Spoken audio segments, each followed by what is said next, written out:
Hello po YouTube channel, heto na naman ako. Huwag ka mananawa, hindi ka naman tao, YouTube channel.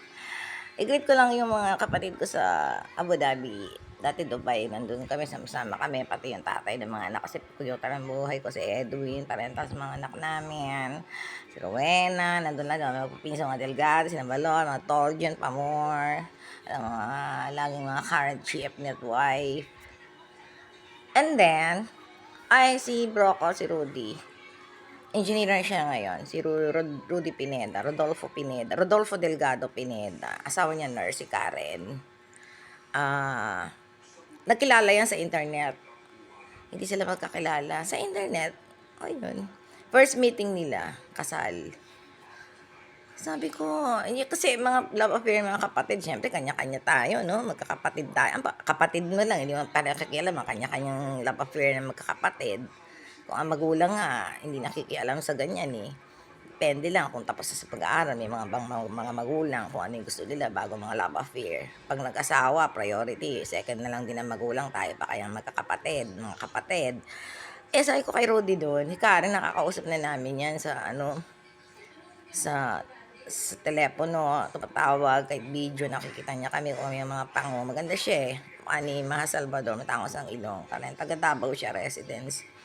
And then, sabi ko kay Rudy na ikakasal na siya kasi pinag-ipunan naman ni bro yung kasal nila sa Davao. Lahat kami pupunta ron. Parents ko, buhay pa, baldado na tatay ko. Kompleto kami. Ate Glo, ako, Rowena, Jean, mom ko. Kami lang.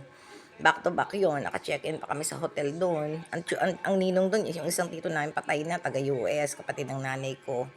Isa sa mga professional, dalawa lang sila, si Tito Pedro, Peter, ganun. Nagpunta pa yun from US to Davao. Siya lang ang nagninong na kamag-anak.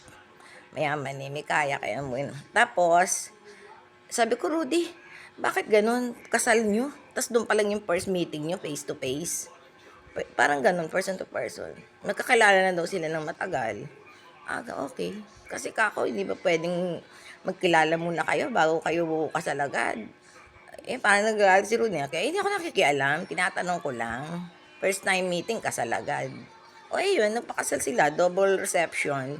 Davao at saka dito sa ano sa subdivision na nabili yung kay may Sharon Cuneta, may nakabuilding dun eh. Yung kapatid ko si bro, ewan ko, nabenta na nila dun sa clubhouse nila. Yun ang second na reception. So, hello, Karen, may hipag, Michelle, anak ni ano yan eh, ni Geraldine Wendy Belira sa Martinez sa Fortune Village sa Pag-asa Subdivision.